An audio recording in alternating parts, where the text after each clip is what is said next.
Il suffit parfois d'un seul instant, d'un souffle silencieux dans une pièce sombre, pour que le monde entier bascule et que la vie que vous pensiez connaître se redéfinisse entièrement. Pour moi, cet instant est arrivé non pas avec un fracas, mais avec le murmure paisible de la respiration de ma fille. J'ai délicatement ajusté la douce couverture en polaire autour de ma fille, Sophie, tandis qu'elle remuait légèrement dans son berceau. Sa petite main potelée s'est crispée puis détendue, un spasme involontaire avant qu'elle ne se rendorme dans un état de sérénité absolue.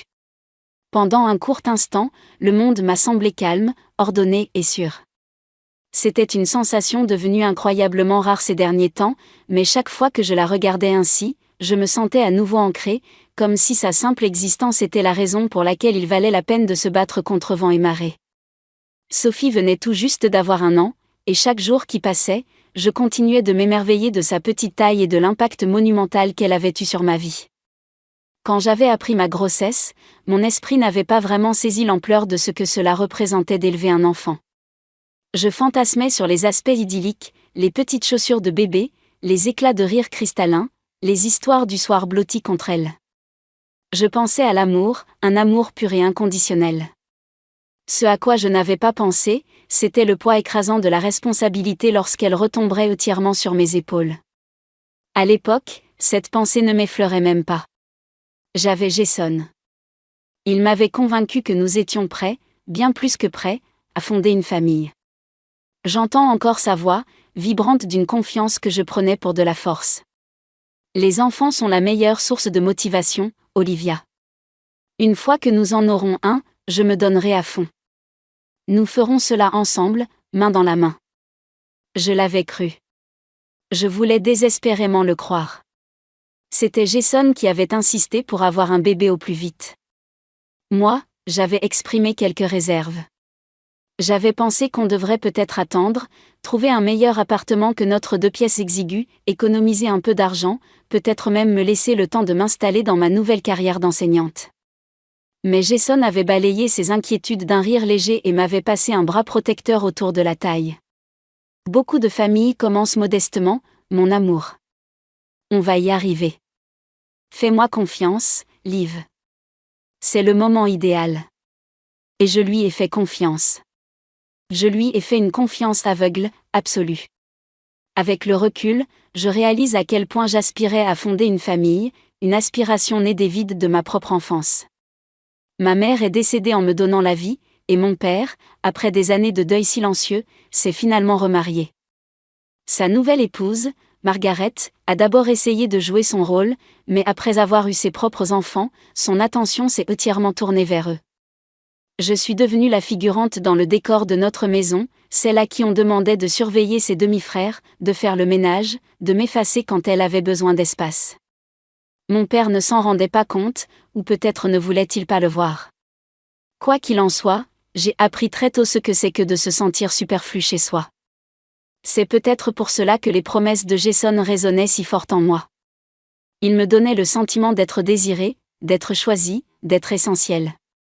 Je voulais un foyer où je serais au cœur de l'amour de quelqu'un, où mon enfant grandirait en sachant qu'il était chéri, et non une simple pièce rapportée. Debout là ce soir-là, regardant Sophie respirer doucement, je pensais à ma naïveté, à la rapidité avec laquelle les rêves les plus solides pouvaient s'effondrer comme des châteaux de cartes. Mais je pensais aussi à la force insoupçonnée que j'avais gagnée depuis que ces rêves s'étaient effondrés. Sophie n'en savait encore rien. Elle savait juste que j'étais sa mère et que, quoi qu'il arrive, j'étais là. Et cela devait suffire pour l'instant. En grandissant, je n'ai jamais vraiment eu ce qu'on pourrait appeler une famille normale. Mes premiers souvenirs sont ceux de mon père se précipitant pour aller travailler avant l'aube et de moi, assise à la table de la cuisine, regardant l'aiguille de l'horloge avancer, attendant que quelqu'un rentre à la maison. Ma mère n'était pas là. Elle ne l'avait jamais été. Elle est morte le jour de ma naissance, ne laissant derrière elle que quelques photographies jaunies et l'odeur fantomatique de son vieux parfum qui persistait sur un foulard en soie que mon père gardait précieusement. Mon père a fait de son mieux, mais il était évident qu'il se noyait dans son chagrin et ses responsabilités. C'est là que Margaret est entrée en scène. Au début, elle était chaleureuse et amicale, le genre de femme qui semblait sincèrement apprécier l'idée d'avoir une petite fille à ses côtés. Elle me brossait les cheveux, m'achetait des robes à froufrou, m'emmenait en promenade au parc. Pendant un court moment, je me suis dit que c'était peut-être la fin de ma solitude. Peut-être que j'avais enfin une maman. Mais tout a basculé lorsqu'elle a eu ses propres enfants. D'abord une petite sœur, puis un petit frère. Je voulais être heureuse pour eux, et une partie de moi l'était vraiment. Mais du jour au lendemain, je suis passée du sentiment d'inclusion à celui de baby-sitter non rémunéré. Margaret était entièrement consacrée à ses enfants biologiques, et mon père était toujours trop fatigué en rentrant du travail pour remarquer quoi que ce soit. Je suis devenue celle qui rangeait les jouets, faisait la vaisselle après le dîner et emmenait mes frères et sœurs au parc, non pas parce qu'on me le demandait explicitement, mais parce que je savais que personne d'autre ne le ferait. Ce que je désirais au plus profond de moi était si simple, quelqu'un qui me regarde et me voit vraiment. Je voulais un câlin sans distraction ni précipitation, un mot d'encouragement qui ne soit pas une pensée de dernière minute. Mais la plupart du temps, je me sentais invisible, comme un meuble de plus dans ma propre maison. Alors, j'ai commencé à rêver d'évasion. À 16 ans, je savais que je ne resterais pas là-bas un jour de plus que nécessaire. Je me suis plongée corps et âme dans mes études, j'ai pris des petits boulots après l'école et j'ai commencé à construire un avenir où je n'aurais plus jamais l'impression d'être un fardeau. C'est sans doute pour cela que l'attention de Jason m'a tant touchée lorsque je l'ai rencontré des années plus tard. Il me donnait le sentiment d'être choisi, une sensation que je n'avais jamais ressentie auparavant. Quand il m'a dit « Tu es tout ce dont j'ai besoin, Liv. Nous aurons notre propre chez nous, notre propre vie, notre propre famille. » Je l'ai cru de toutes mes forces. Avec le recul, j'ai réalisé que je portais toujours cette petite fille en moi, celle qui voulait juste un foyer rempli d'amour et de sécurité. Et je pensais que Jason était la clé pour l'obtenir. Je pensais que l'aimer et fonder une famille avec lui effacerait ce sentiment de vide laissé par mon enfance. Je n'avais pas réalisé à quel point j'avais tort, combien il était dangereux de donner tout son cœur à quelqu'un sans s'assurer au préalable qu'il était prêt à le partager et à le protéger. À 18 ans, j'avais fait mes valises et j'étais partie. J'ai quitté cette maison avec seulement 2 valises, une bourse pour un programme d'enseignement universitaire et la ferme intention de ne plus jamais me sentir comme un élément secondaire dans la vie de quelqu'un d'autre. Sarasota, en Floride, est devenu mon refuge. Assez loin pour pouvoir enfin respirer, mais toujours à une journée de route si jamais j'avais besoin de faire marche arrière. Non pas que j'en ai jamais eu l'intention. L'université était difficile, mais j'adorais ça. Pour la première fois de ma vie, j'étais entourée de gens qui ne me connaissaient pas comme « la belle fille ». Des gens qui me voyaient telle que j'étais et pour le potentiel que j'avais. Je travaillais le soir dans une petite librairie indépendante, passais mes nuits à la bibliothèque universitaire et me persuadais que je construisais l'avenir dont j'avais toujours rêvé. Un diplôme d'enseignante, une carrière à façonner les jeunes esprits. Et peut-être un jour, un foyer où l'amour serait inconditionnel et abondant. Après avoir obtenu mon diplôme, la réalité m'a rattrapée. Les postes d'enseignante étaient rares, et personne ne semblait vouloir embaucher quelqu'un fraîchement sorti de l'université sans aucune expérience. Les factures s'accumulaient dangereusement, alors j'ai accepté un emploi dans un magasin de vêtements de plein air dans un grand centre commercial. Ce n'était pas très glamour, mais ça me permettait de payer le loyer d'un petit appartement que je pouvais enfin considérer comme le mien. C'est là que j'ai rencontré Jason. Il était tard un soir, et je me débattais avec un énorme carton de veste d'hiver que je devais transporter jusqu'au débarras. J'avais du mal à le soulever du sol quand j'ai entendu une voix grave et amusée derrière moi. « Tiens, tu ne comptes pas porter ça toute seule, j'espère. » Je me suis retournée et je l'ai vu, grand, les épaules larges, avec des cheveux bruns en bataille et ce genre de sourire qui vous donnait l'impression de le connaître depuis des années. Sans même attendre de réponse, il a attrapé la boîte comme si elle ne pesait rien et l'a portée directement vers l'arrière-boutique. « Merci », ai-je dit en écartant une mèche de cheveux de mon visage, me sentant probablement complètement décoiffée et ridicule. « Pas de problème », répondit-il avec un sourire facile. « Je suis Jason, technicien CVC le jour, super-héros la nuit. » J'ai ri malgré moi. Il y avait quelque chose de chaleureux et de désarmant chez lui, de familier dans sa façon de parler. Les semaines suivantes, il est passé sans cesse. Parfois pour acheter un petit quelque chose, d'autres fois juste pour dire bonjour et échanger quelques mots. Peu de temps après, nous prenions un café après mon service, et il me parlait de ses rêves grandioses, créer sa propre entreprise, construire une maison de ses propres mains, avoir des enfants. Tu mérites mieux que de te tuer au travail dans un endroit comme celui-ci, m'a-t-il dit un soir en caressant doucement le dos de ma main avec son pouce. Tu mérites quelqu'un qui prenne soin de toi, quelqu'un comme moi. Pour une fille qui avait passé toute son enfance à se sentir négligée, ces mots étaient comme une mélodie enivrante. Jason me donnait le sentiment d'être vu, choisi, et même chéri. En quelques mois, nous étions devenus inséparables. Il avait emménagé chez moi, juste pour un temps, disait-il, mais bientôt sa brosse à dents et ses vêtements de rechange se sont transformés en une commode entière. À ce moment-là, j'avais l'impression que ma vie prenait enfin son sens. J'avais un homme qui disait vouloir fonder une famille autant que moi, et je croyais fermement que nous étions en train d'en construire une ensemble. Je ne pouvais pas imaginer à quelle vitesse des rêves aussi beaux peuvent se transformer en cauchemars.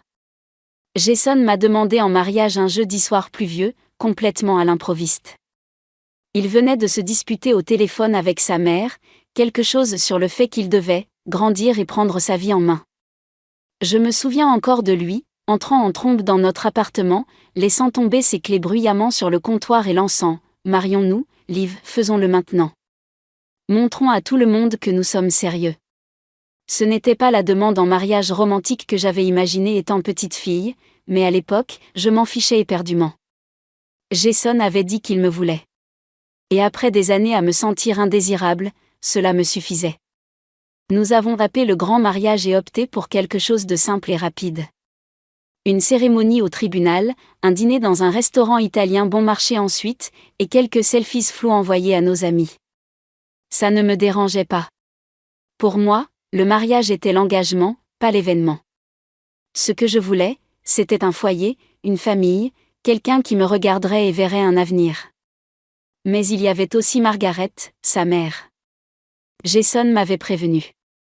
Elle est exigeante. Elle aime que les choses soient faites à sa façon. Ne le prends pas personnellement. J'ai essayé de ne pas le faire, mais dès que je l'ai rencontrée, j'ai eu l'impression d'être devant un juge, pas une future belle-mère. Margaret avait cette façon de me regarder, polie mais distante, comme si elle me jaugeait et me trouvait déjà incompétente. Elle avait passé des décennies comme administratrice d'hôpital, et cela se voyait dans tout, de sa posture rigide à son ton sec et direct. « C'est donc vous, Olivia ?» demanda-t-elle quand Jason me présenta. Son regard a balayé ma robe achetée dans une friperie et les ballerines légèrement éraflées que j'avais portées au travail plus tôt dans la journée. « Et que faites-vous exactement dans la vie ? » Je cherche un poste d'enseignante. En attendant, je travaille dans la vente au détail. Ses lèvres se pincèrent en une fine ligne désapprobatrice. Enseigner ? Noble, je suppose.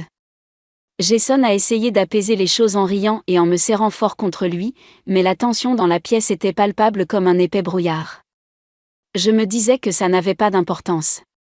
Margaret n'était pas obligée de m'aimer. Elle devait juste respecter le fait que j'étais la femme de Jason. Pendant un temps, la situation était supportable. Margaret restait dans son coin, et moi dans le mien. Jason n'arrêtait pas de me promettre qu'elle finirait par s'adoucir. Elle a juste besoin de temps pour te connaître. Je voulais le croire. Alors, j'ai continué à essayer, à lui envoyer des cartes pour son anniversaire, à l'inviter à dîner, à engager des conversations polies, mais je repartais toujours avec ce sentiment désagréable d'empiéter sur un territoire qui ne m'appartenait pas. Pourtant, je m'accrochais à l'idée que l'amour arrangerait tout. Jason disait qu'il voulait des enfants, et je pensais qu'une fois que nous aurions un bébé, Margaret s'adoucirait peut-être. Peut-être me verrait-elle enfin comme un membre de la famille plutôt qu'une intruse.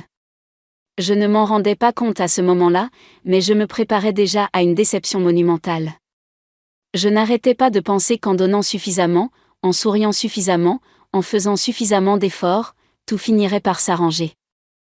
Mais la vie ne fonctionne pas comme ça, et le mariage certainement pas. C'est arrivé plus vite que prévu. Un matin, j'ai fixé un bâtonnet en plastique dans mes mains tremblantes. Les 2 minuscules lignes roses me fixaient en retour, comme un secret que je n'étais pas encore prête à partager avec le monde. Enceinte. Je suis restée assise par terre dans la salle de bain pendant près d'1 heure, essayant de démêler le tourbillon d'émotions en moi. Excitée ? Terrifiée? Probablement un mélange des deux. Jason avait toujours parlé d'avoir des enfants, de la façon dont le fait d'être père le pousserait à se dépasser et à devenir un homme meilleur.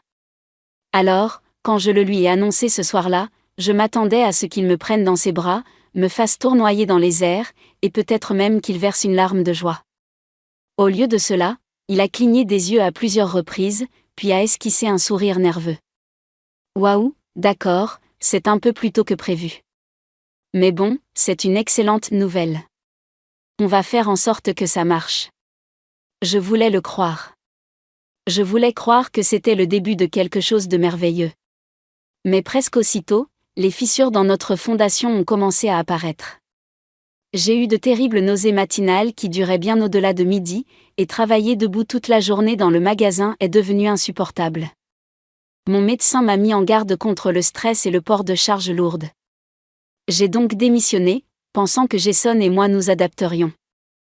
Mais sans mon salaire, nos finances ont rapidement périclité. Jason avait promis de faire des heures supplémentaires, mais au lieu de cela, il a commencé à passer de plus en plus de temps avec ses amis.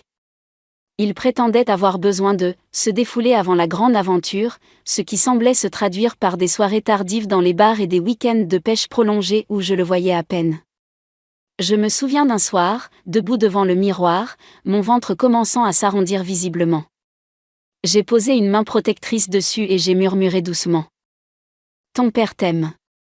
Il est juste très occupé en ce moment. » Je voulais désespérément y croire. Jason est rentré ce soir-là en sentant la bière, la chemise froissée, les yeux fatigués. Il m'a déposé un baiser rapide sur la joue et a dit « Liv, tu commences vraiment à prendre du volume.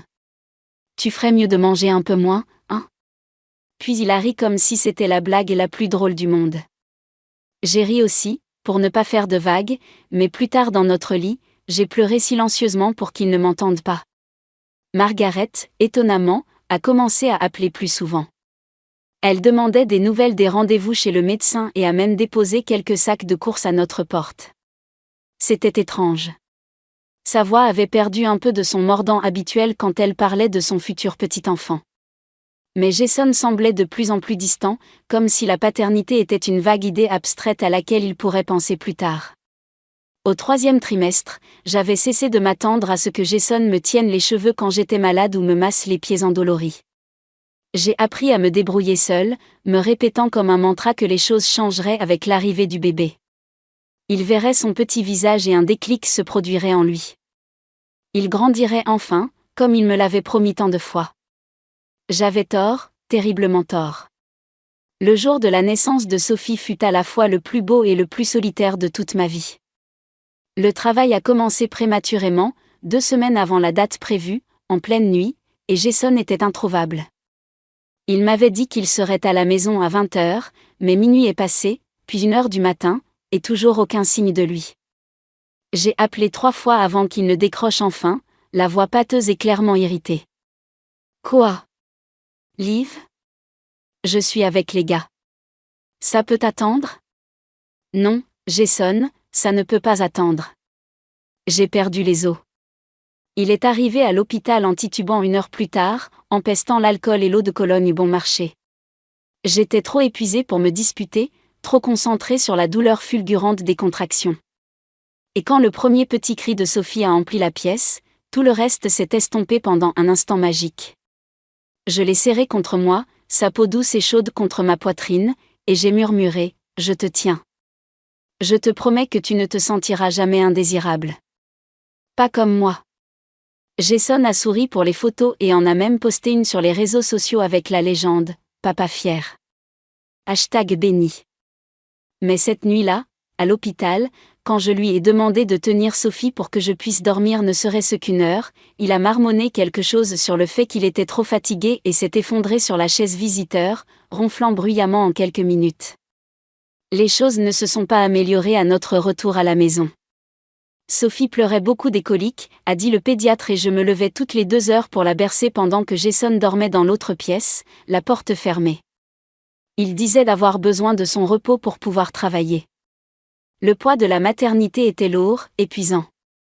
Mais ce n'était pas seulement les nuits blanches. C'était le vide émotionnel béant à côté de moi.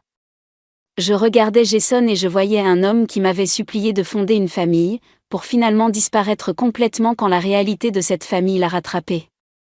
Il disparaissait pendant de longues périodes, prétendant travailler tard, mais ses histoires ne tenaient plus la route. Trop de soirées entre amis, trop d'excuses boiteuses. Un soir, je l'ai appelé sur son portable, espérant qu'il pourrait acheter des couches en rentrant. Une voix de femme a répondu. Elle a ri doucement avant de dire « Allô ?» Mon estomac s'est noué instantanément. « Qui est à l'appareil ?» ai-je demandé, la voix tremblante. Il y a eu un silence, puis la ligne a été coupée. Jason est rentré des heures plus tard, portant sur lui un parfum qui n'était pas le mien. Il n'a même pas pris la peine de mentir. Elle s'appelle Bianca, dit-il sèchement, en évitant mon regard. Elle me comprend, Liv. Je crois que je l'aime. Je suis restée plantée là, au milieu du salon, serrant Sophie endormie contre moi, incapable de comprendre ce que j'entendais. Il ne s'excusait même pas. Il semblait soulagé. Le lendemain matin, Jason a fait ses valises et est parti. Pas de dispute, pas de supplication, juste un rapide « tu t'en sortiras. Tu es forte ».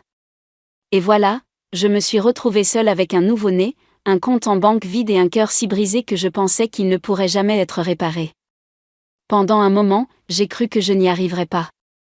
Mais dans ces moments les plus sombres, serrant Sophie contre moi, je lui ai murmuré encore et encore, je ne laisserai pas ça nous briser. Je te le promets. Je ne m'attendais absolument pas à voir Margaret sur le pas de ma porte 2 semaines après le départ de Jason. Nous n'avions pas beaucoup parlé depuis la naissance de Sophie, à part quelques appels téléphoniques polis et brefs. Elle avait l'air différente ce jour-là, fatiguée, plus maigre, comme si elle avait porté un poids invisible. « On peut parler ?» demanda-t-elle doucement, tenant un sac de courses dans une main. J'ai hésité, craignant un autre sermon sur la façon dont je devais arranger les choses avec son fils, mais je me suis finalement écartée pour la laisser entrer. Elle a posé les courses sur le comptoir, a jeté un long regard à Sophie qui dormait dans son berceau, et a soupiré profondément.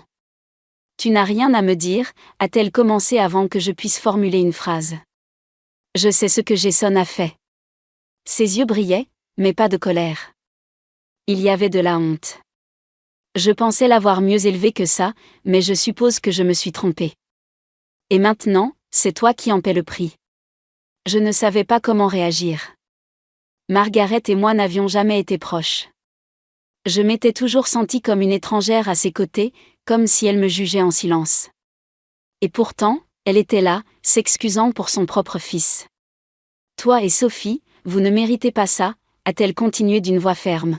« Alors si tu es d'accord, tu peux venir vivre avec moi. Au moins jusqu'à ce que tu te remettes sur pied. » Pendant un instant, j'ai failli dire non. L'orgueil a cette façon insidieuse de vous convaincre que souffrir seul est plus noble qu'accepter de l'aide. Mais ensuite, j'ai regardé Sophie, si minuscule, si vulnérable, si dépendante de moi pour absolument tout, et j'ai ravalé ma fierté. « Merci », ai-je murmuré, la voix brisée par l'émotion. Vivre avec Margaret était étrange au début. Elle avait des règles strictes, des routines immuables, une façon structurée de gérer son foyer qui me semblait rigide et froide. Mais ensuite, j'ai commencé à remarquer les petits détails. La façon dont elle prenait Sophie dans ses bras pour la bercer quand les miens étaient trop fatigués. La façon dont elle préparait le dîner et me laissait une assiette au chaud quand j'étais en retard pour endormir le bébé. Lentement, presque imperceptiblement, les barrières entre nous ont commencé à tomber. Un soir, alors que nous étions assises dans le salon, Margaret m'a raconté quelque chose d'inattendu. Sa propre histoire. Des années auparavant, son premier mari, le père de Jason, l'avait quittée alors que Jason n'était qu'un tout petit enfant. Je sais ce que c'est, admit-elle doucement, de tenir son enfant dans ses bras et de se demander comment on va bien pouvoir tenir le coup jusqu'au lendemain. C'est pour ça que je ne peux pas me contenter de te regarder lutter sans rien faire. Pour la première fois, je ne la voyais plus comme la mère de Jason, mais comme une femme qui avait survécu à son propre chagrin. Son soutien n'arrangeait pas tout comme par magie. Jason était toujours parti. Les factures s'accumulaient encore. Mais cela me permettait de respirer. Et pour la première fois depuis des semaines, j'ai ressenti une timide lueur d'espoir. Peut-être que Sophie et moi n'aurions pas à faire face à tout cela seuls, finalement. Même avec l'aide précieuse de Margaret, je savais que je ne pourrais pas rester éternellement sous son toit. Elle ne m'a jamais fait sentir indésirable, bien au contraire. Mais il y avait une expression dans ses yeux, douce, presque maternelle, qui me rappelait qu'elle voulait que je trouve mon propre équilibre. Et je le voulais aussi. J'ai donc commencé à chercher un emploi qui me permettrait de m'occuper de Sophie tout en payant les factures. Les postes d'enseignante étaient toujours aussi rares et je ne pouvais de toute façon pas me permettre de payer une garderie avec un salaire de départ. Un soir, en parcourant les annonces en ligne, je suis tombée sur une annonce qui cherchait une nounou patiente et fiable pour un garçon de 4 ans. Les horaires étaient flexibles, le salaire était bon. Le poste était pour un petit garçon prénommé Ethan, dont la mère était décédée 2 ans plus tôt. Son père, un certain Daniel Carter, possédait une chaîne de concessionnaires automobiles à Sarasota. D'après l'annonce, Ethan avait développé des difficultés sociales depuis la mort de sa mère, parlant rarement à qui que ce soit en dehors de sa famille proche. J'ai d'abord hésité. Emmener Sophie avec moi au travail ne semblait pas très professionnel. Mais quand j'ai appelé, une femme d'un certain âge, Hélène, la gouvernante de la famille, m'a répondu d'une voix chaleureuse et bienveillante. « Emmenez-la avec vous », m'a-t-elle dit. Monsieur Carter est d'accord. Il veut juste quelqu'un qui soit gentil et patient avec Ethan. Le lendemain, je me suis rendue chez eux, une élégante maison de style méditerranéen nichée derrière une rangée de palmiers majestueux. Ethan était lové sur le canapé, serrant contre lui un petit éléphant en peluche usée. Il m'a jeté un regard méfiant, et Sophie, sentant sa timidité, a enfoui son visage dans le jouet. Hélène m'a fait un signe de tête encourageant. « Il lui faut du temps », a-t-elle murmuré. Je me suis agenouillée à quelques pas de lui, laissant Sophie se tortiller sur mes genoux. « Salut, Ethan », ai-je dit doucement. « Voici Sophie. Elle aime beaucoup les éléphants, elle aussi. » Comme si elle avait compris, Sophie a attrapé la peluche et a éclaté d'un rire joyeux. Ethan a jeté un coup d'œil par-dessus son propre jouet. Pour la toute première fois, j'ai vu les coins de sa bouche se relever, esquissant un minuscule sourire hésitant. Daniel est entré peu de temps après. Je m'attendais à quelqu'un de plus âgé, peut-être sévère et intimidant, mais il n'était pas du tout comme ça. Grand, mince, vêtu d'un simple polo et d'un jean, il ressemblait plus à quelqu'un qui entraîne une équipe de football de jeunes qu'à un homme qui dirige un empire commercial. « Vous devez être Olivia », dit-il en me tendant la main. Sa voix était chaleureuse, mais empreinte d'une fatigue profonde, le genre de fatigue qu'on ressent quand on doit maintenir une famille unie tout seul. « Merci d'être venu. » Nous avons parlé de l'emploi du temps, des attentes, et de ses espoirs pour Ethan. « C'est un garçon formidable », dit Daniel en jetant un regard aimant à son fils. Mais il ne s'est confié à personne depuis que c'est arrivé. Je veux juste qu'il se remette à rire. Quelque chose dans sa façon de dire cela m'a serré la poitrine. Je ne connaissais que trop bien ce sentiment, voir quelqu'un qu'on aime se refermer sur lui-même à cause d'une douleur qu'on ne peut pas effacer. À partir de ce jour, je suis devenue la nounou d'Ethan. Au début, il me parlait à peine, communiquant surtout par des hochements de tête et des haussements d'épaules, mais Sophie avait un don incroyable pour briser les barrières. Elle s'approchait de lui en trottinant, lui tendait des cubes de construction ou des livres d'images, et petit à petit, Ethan a commencé à s'engager. D'abord des réponses d'un seul mot, puis des phrases courtes, puis de brèves conversations.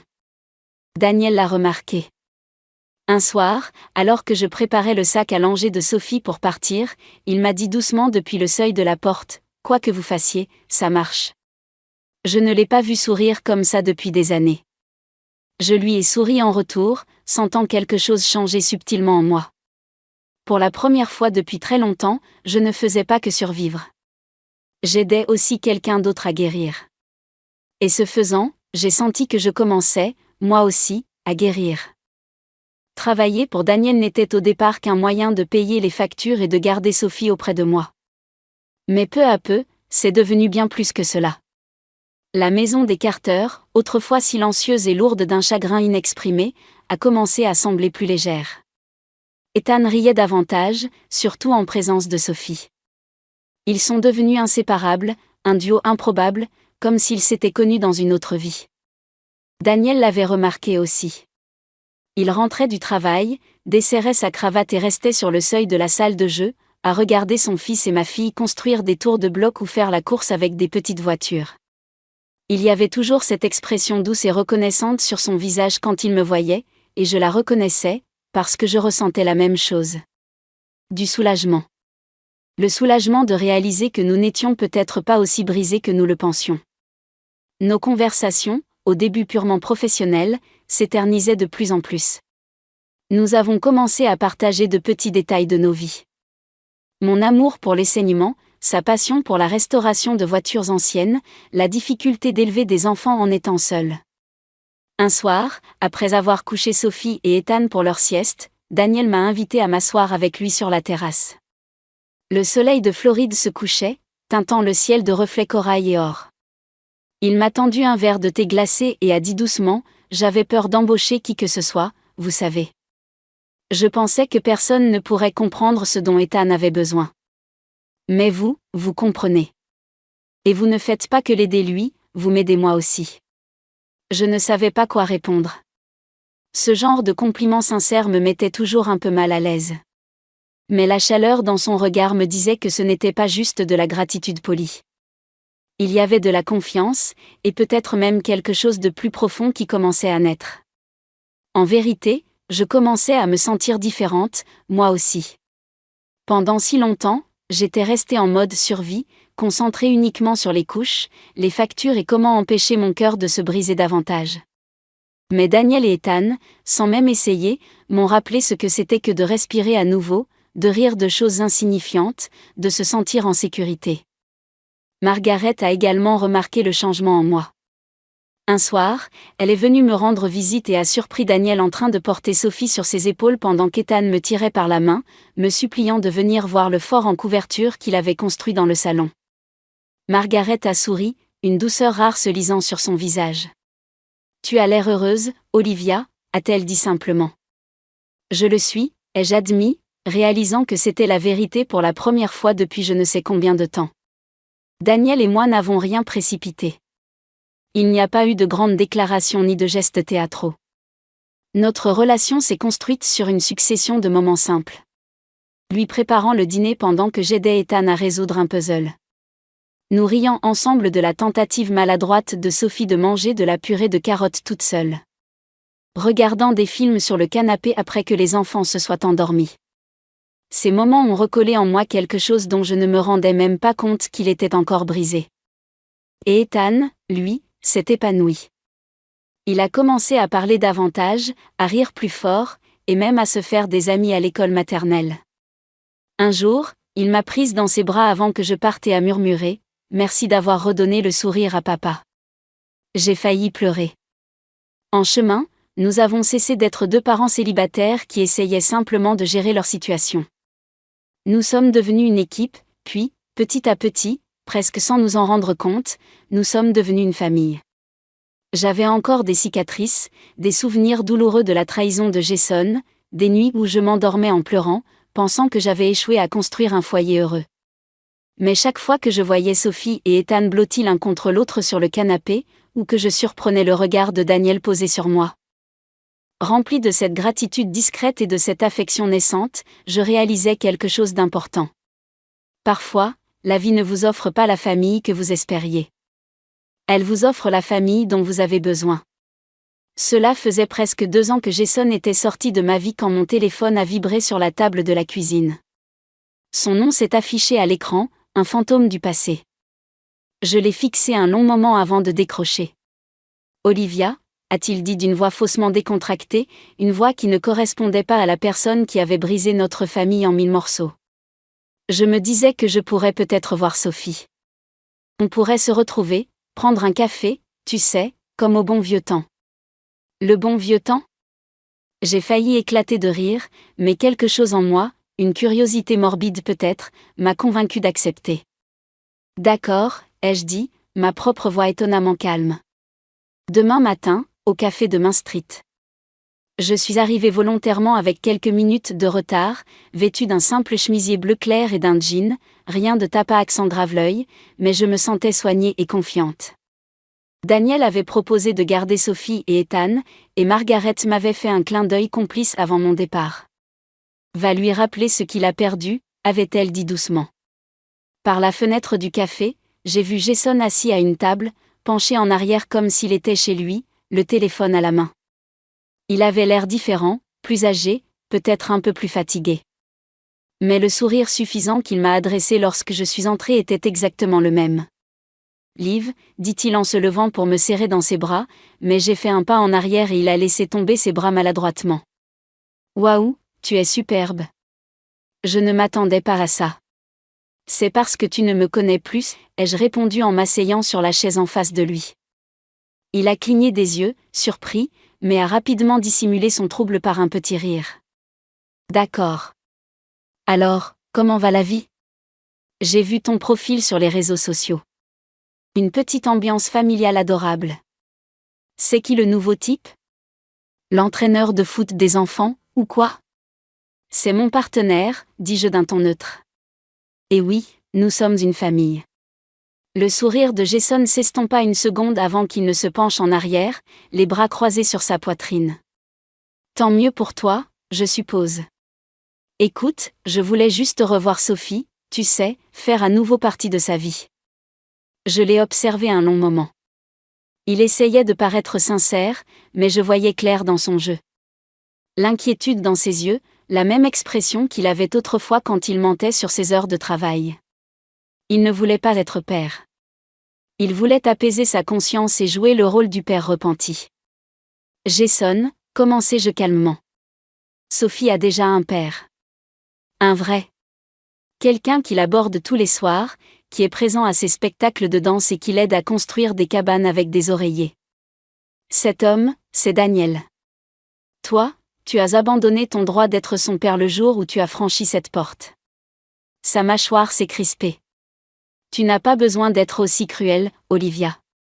Ce n'est pas de la cruauté, dis-je doucement. C'est de la clarté. Tu nous as quittés au moment où nous avions le plus besoin de toi. Et j'ai arrêté de t'attendre il y a bien longtemps. Je me suis levée, j'ai posé quelques billets sur la table pour payer mon café non bu. Sophie est heureuse.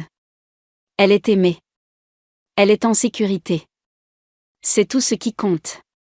Je te souhaite le meilleur, Jason, mais notre chemin s'arrête ici. Sans un regard en arrière, j'ai quitté le café, sentant son regard brûler dans mon dos. En marchant vers ma voiture, une vague de soulagement immense m'a submergée. Ce n'était pas de la colère, ni de la vengeance. C'était la paix. La boucle était enfin bouclée. Quand je suis rentrée à la maison, le son des rires m'a accueillie. Dans le jardin, Daniel courait après Ethan et Sophie, faisant semblant d'être un monstre chatouilleur. Sophie poussait des cris de joie aigus, ses petites jambes courant aussi vite qu'elle le pouvait. Daniel m'a aperçu et son visage s'est illuminé d'un sourire si sincère et si aimant qu'il a fait fondre les dernières parcelles de glace autour de mon cœur. Il a attrapé Sophie dans ses bras, l'a soulevée dans les airs, et elle a posé sa tête sur son épaule, le regardant avec une confiance absolue. Ce soir-là, après avoir couché les enfants, Daniel m'a prise dans ses bras dans la cuisine silencieuse. « Comment ça s'est passé ?» a-t-il demandé doucement. « C'est fini » ai-je murmuré contre sa poitrine, respirant son odeur familière et réconfortante. « C'est vraiment fini. » Il a embrassé le sommet de ma tête. « Bien. Parce que notre histoire ne fait que commencer. » En le regardant dans les yeux, j'ai compris que le foyer que j'avais si désespérément cherché toute ma vie n'était pas un endroit, mais un sentiment. C'était la sécurité dans les bras de Daniel, le son du rire d'Ethan, et la petite main de Sophie serrée dans la mienne. Ma famille n'était pas celle que j'avais imaginée, elle était née des décombres et des chagrins d'amour. Et elle était 1000 fois plus belle et plus forte que tout ce que j'aurais pu rêver.